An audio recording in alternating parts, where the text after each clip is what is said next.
Today on what I imagine is likely one of the busiest, if not the busiest days of their careers as they both prepare for events tomorrow. In just a moment, Mr. Muir will provide an update on transition planning activities to include activities taking place tomorrow and including the continuity of command here at the Pentagon. Following that, General Hokanson will provide an update on security efforts in the National Capital Region ahead of tomorrow's inauguration, as well as efforts with the National Guard around the country and in the following days. I have no other announcements, so we'll just go ahead and Tom, go ahead. Good afternoon, ladies and gentlemen. Thank you, Jonathan. As Jonathan mentioned, I'm Tom Muir, Director of Washington Headquarters Services, and for the purpose of this discussion, the Agency Transition Director for the Presidential Transition Act support from the Department of Defense. I can tell you that we are prepared to receive the agency new administration appointees beginning tomorrow at noon. We believe we're going to onboard a significant number of their political appointees the very first day on day one and get them straight to work in their new offices. That includes, we did virtual onboarding, obviously due to COVID. We are processing their identity cards, their background investigations, their security clearances all virtually. They'll receive their common access credential tomorrow afternoon. When they arrive at the Pentagon, they'll be met, concierged into their parking space, brought into our Pentagon Library Conference Center, onboarded their final documents, issued their common access credentials, their IT access, their email addresses on both unclassified and classified systems, and shown to their new offices. They'll meet their teams. They'll be present in the offices, particularly those front offices supporting a number of these officials are coming in are non-career senior executives, not Senate confirmed, but political appointees, and what we call Schedule Cs, or special advisors or senior advisors to several of our DoD leaders. I can announce on behalf of the Biden administration, we checked with them, that the acting Secretary of Defense as of noon tomorrow will be David Norquist, our current Deputy Secretary of Defense. The acting Secretary of the Army will be John Whitley. Once again at noon on tomorrow, on the 20th, acting Secretary of the Navy, Tom Harker, and the acting Secretary of the Air Force, John Roth. We also are working on and will publish soon an acting and a performing the duties of transition plan that has career senior executives filling in for incoming political appointees until such time as they either are confirmed and complete the nomination and confirmation process, or until they arrive in the Pentagon and on board for those non-Senate confirmed positions. So we have a career senior executive acting or performing the duties of in all of our positions, minus the four that I just mentioned, the Secretary of Defense, the Secretary of the Army, the Secretary of the Navy, and the Secretary of the Air Force. Reference to transition, we are wrapping up our support to the agency review teams. In support of that effort, we completed 231 interviews with 656 officials, and they've officially canceled kind of the remainder of the interviews because we're going to discuss that during our onboarding processes and when they meet their new teams. The same for requests for information. We completed over 90% of the requests for information, and those which we have not yet completed, they'll roll over once again to the new discussions with the new administration members when they join the team tomorrow. As you can tell, we are still practicing COVID mitigation efforts. The Biden-Harris team, of course, will lead those efforts here in the Pentagon effective noon tomorrow. I can tell that all the senior leadership is properly in place to execute both the national defense strategy and meet the DoD global commitments as we welcome the new Biden administration team to the Pentagon tomorrow afternoon. Completes my opening remarks. General?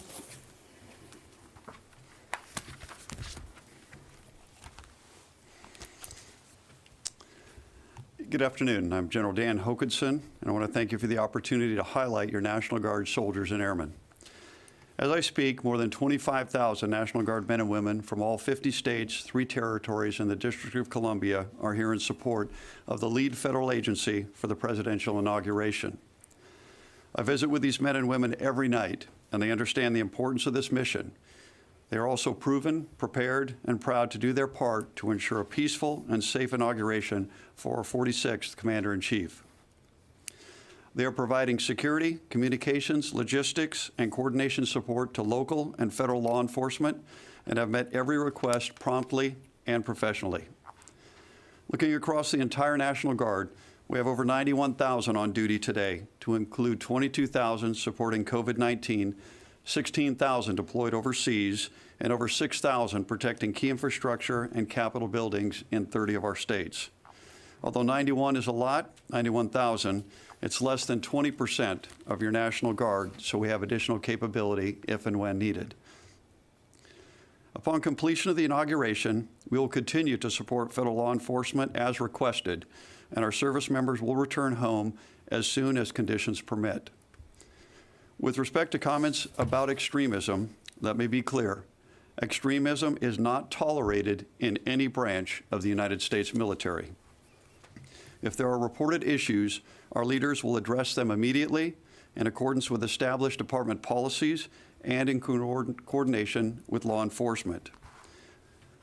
With respect to the arming of the National Guard, the authority rests with the Secretary of the Army, and it is based on their mission, close coordination with the supported law enforcement agency, and the chain of command, which is commanded by Major General William Walker of the D.C. National Guard.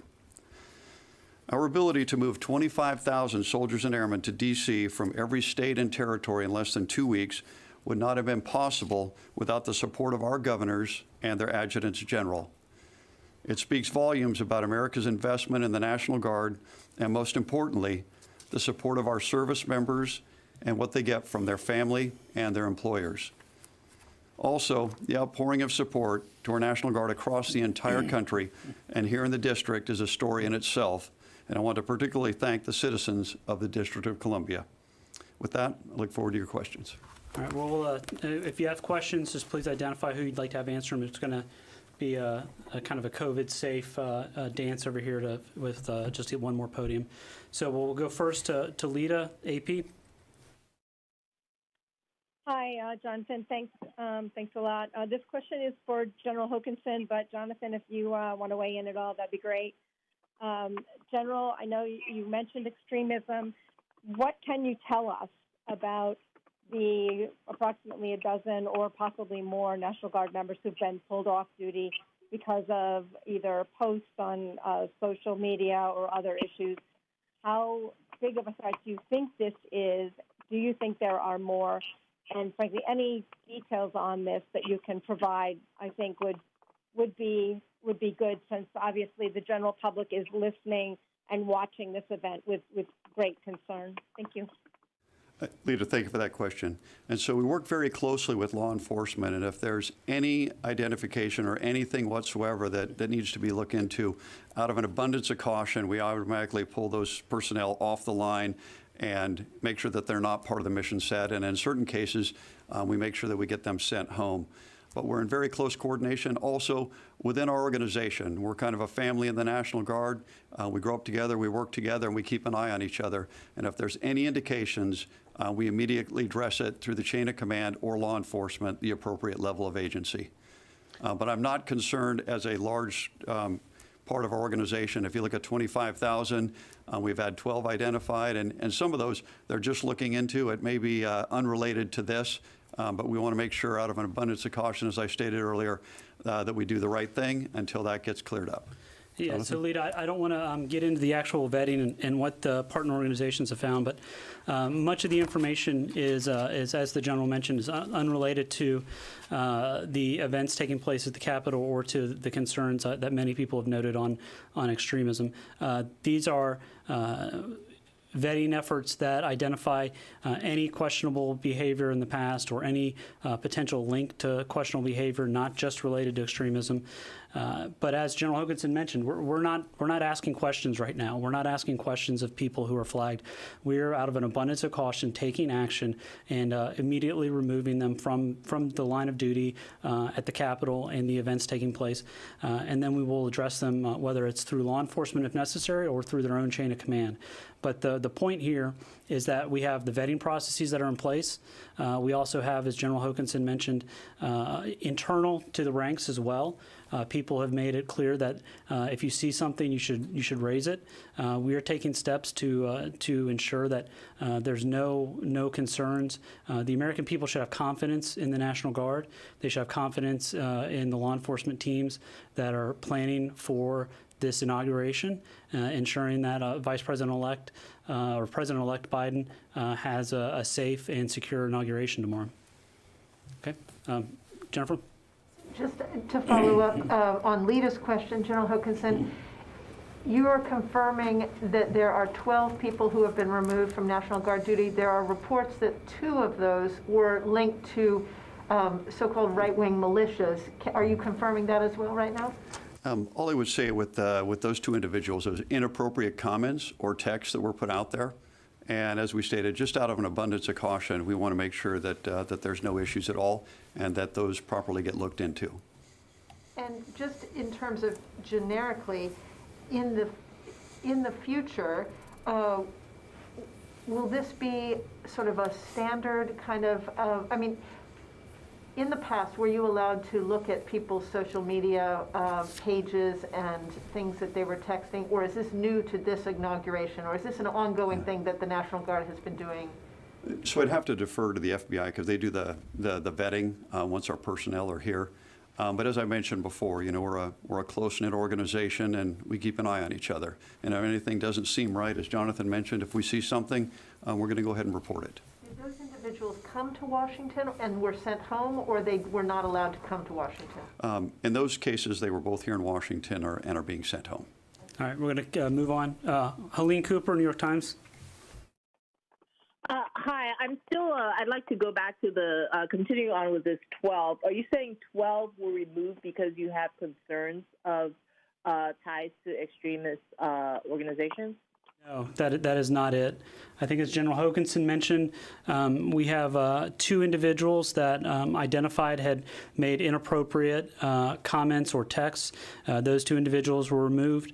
I'll note one of those was flagged by within the command.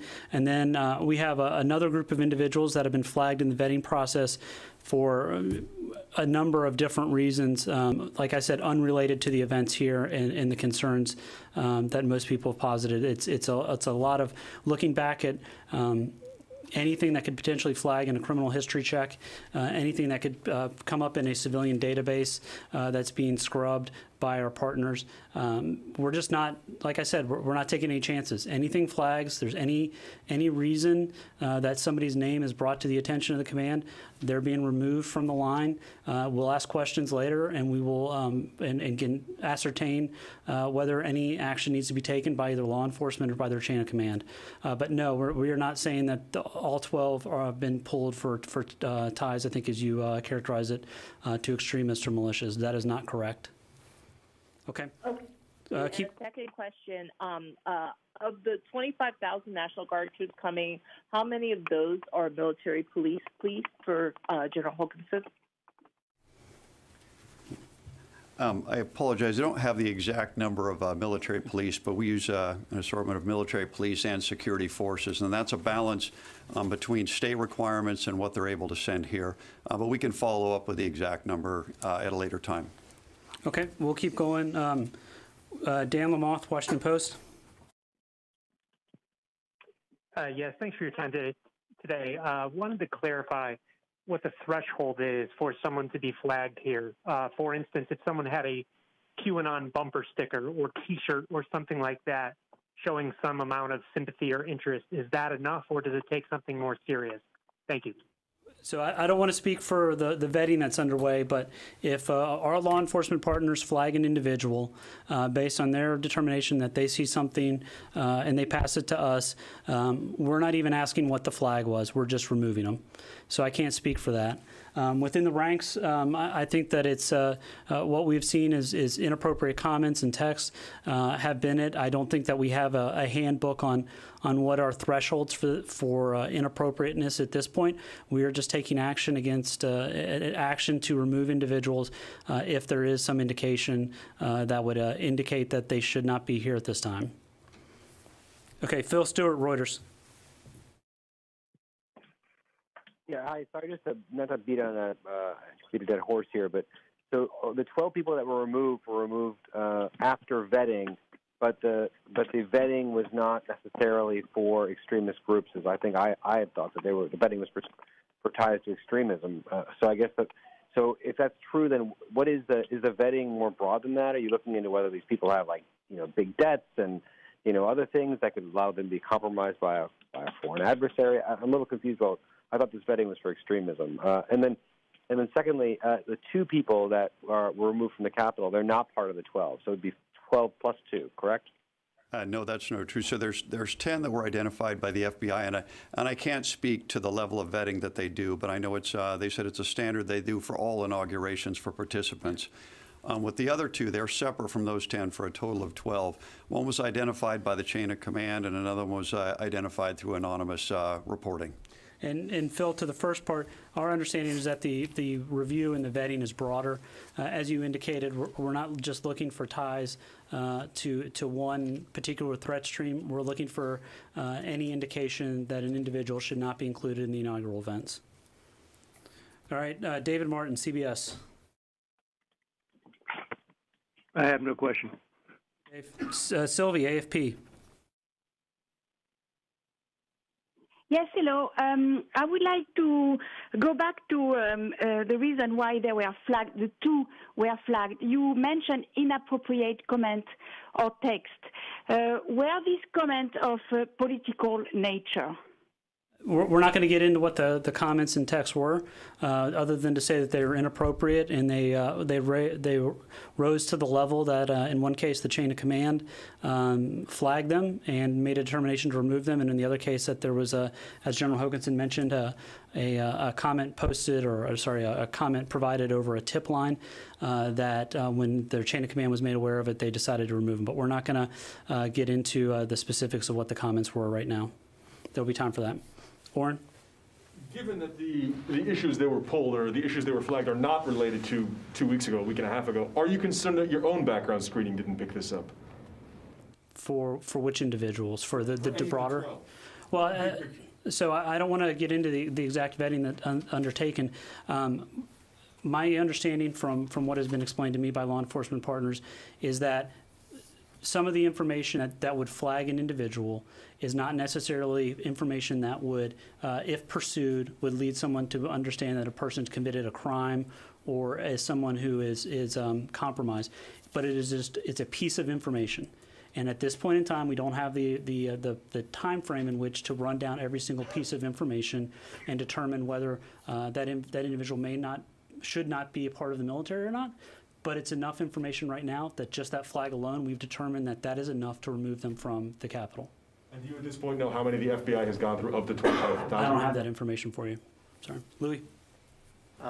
Two questions to you, General, and to Jonathan. What happens to these individuals when they go back? I mean, you've caught this. Is this something that triggers disciplinary action or something else like that? That's first. And then secondly, can you talk about the follow-through mission? Tomorrow is the inauguration. You're going to have all of these personnel in town. How long do you intend to keep them for? Is there a plan that this is an extended mission? And good. So thank you, Louis. So with respect to the first question, so obviously once those folks are identified, we'll make sure that we follow through with either law enforcement or the chain of command, which is ever the appropriate venue, until we get exact resolution on each and every one of those individuals. With respect to the mission after the inauguration, so we brought on 6,200 for 30 days on January 7th, and so they'll go into February. And that number can go up or down depending on the lead federal agency requirements or federal law enforcement requests. But really, after the inauguration, we'll look at the conditions and the environment and the mission set that we're asked to perform.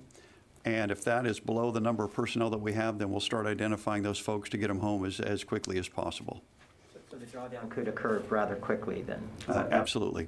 And it'll be condition-based, but yeah, it could be quick or it could be over time. And as the general mentions, we're in support of federal law enforcement right now. NSSE is Secret Service has the lead. Past the inauguration, that may continue for a period of time, but then other federal law enforcement will have that lead, and we will still be supporting them. I'll just remind everyone on the phone that we have another very capable, talented senior executive here, Tom Muir, who's available to answer questions on the inauguration that you've been hammering us to answer over the last few days. So he's here if you guys have anything. Tom Vandenberg, USA Today.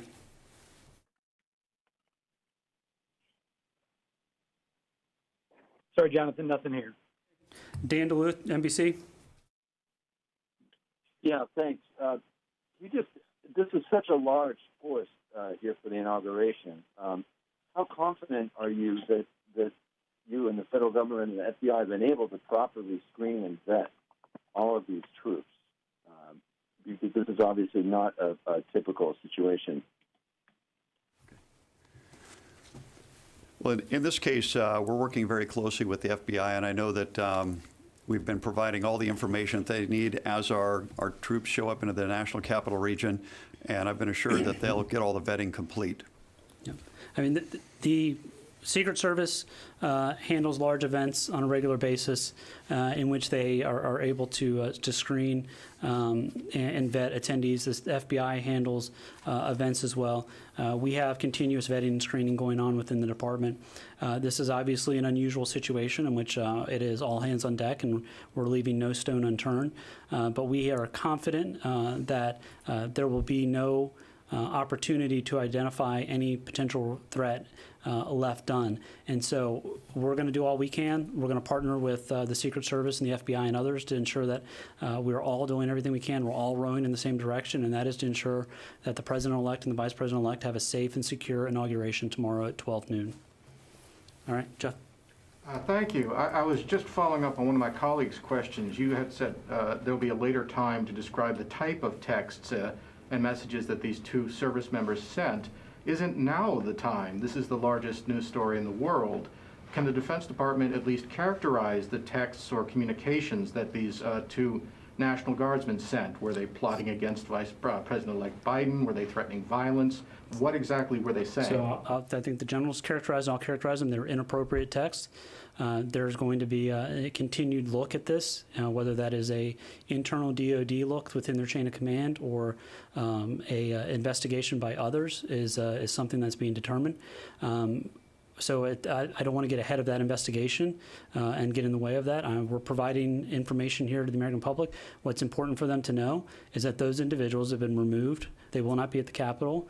And if we uncover anyone else with sending inappropriate messages or has flags that have been identified by our law enforcement partners, they will be removed as well. Well, I appreciate that you're doing everything you can, but in this case, it almost sounds like the Defense Department is trying to hide this. What is it that can you say? Did they threaten President-elect Biden or Kamala Harris? Can you at least rule that out? Jeff, once again, I'll say that we have an ongoing investigation into it. I will share that the comments were inappropriate and the individuals have been removed and the appropriate authorities will continue to investigate. All right, we'll do a few more. Tara Kopp, McClatchy. Hi, Jonathan. Thank you for doing this.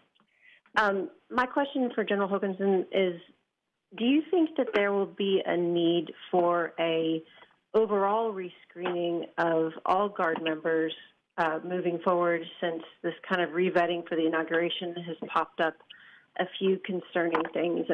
And how would you go about doing that? It seems like it would be extremely difficult given the dual role, civilian military, and the need to do what you've characterized before as kind of a constant monitoring. Thank you. Thanks, sir. I would say with respect to the current processes that we have and policies, that we'll continue to do those, and also really looking across the chain of command and their coordination with their soldiers and airmen at every level. But I don't see any current change in policies. If there are, obviously we'll enforce them. But I think the policies are already there in place, and we'll continue to utilize those to identify any concerns that we might have.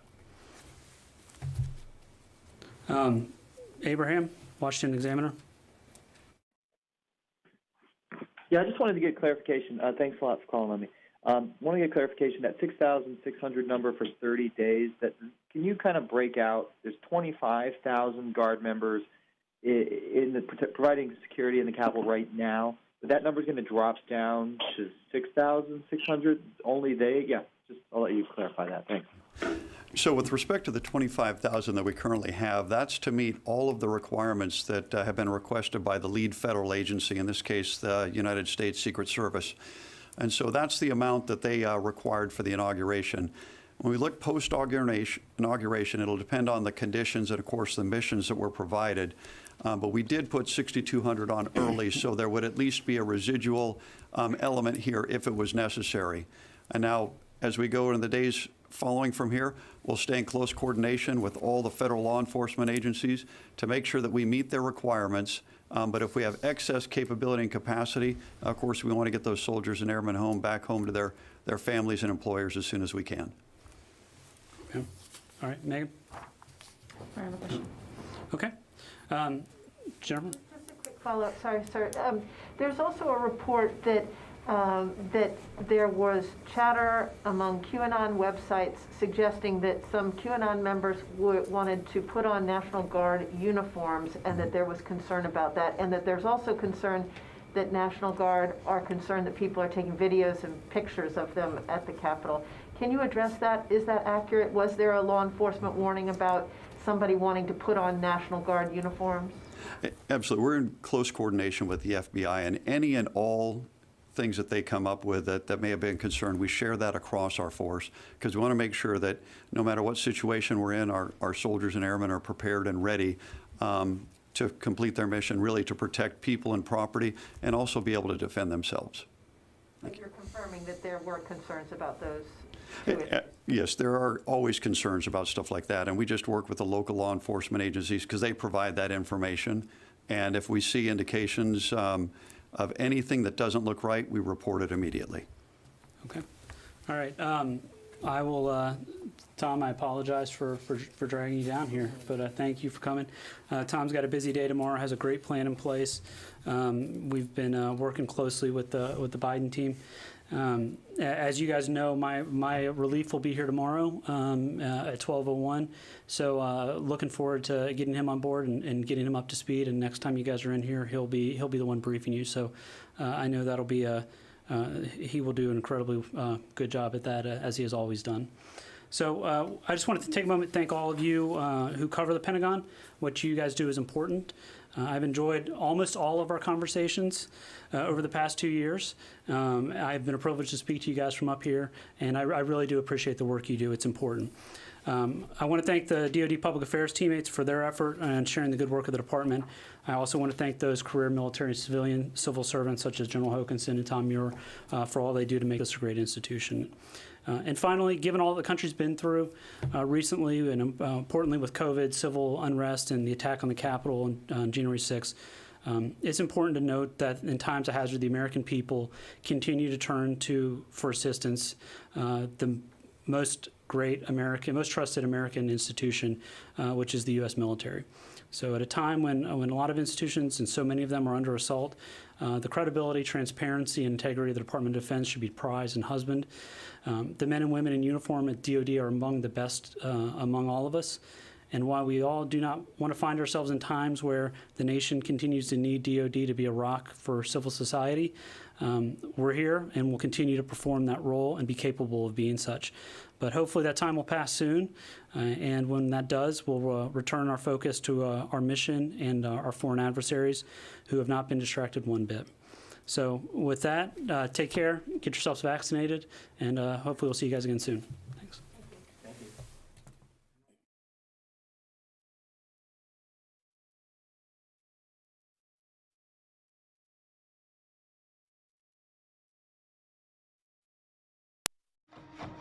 I got some dirty shit to pick up at the dry cleaner. I got a tidy bitch to pick up, I got love Selena. Shawty hop up in the whip, but I ain't never seen her. Shawty love the way I whip it in a two-seater.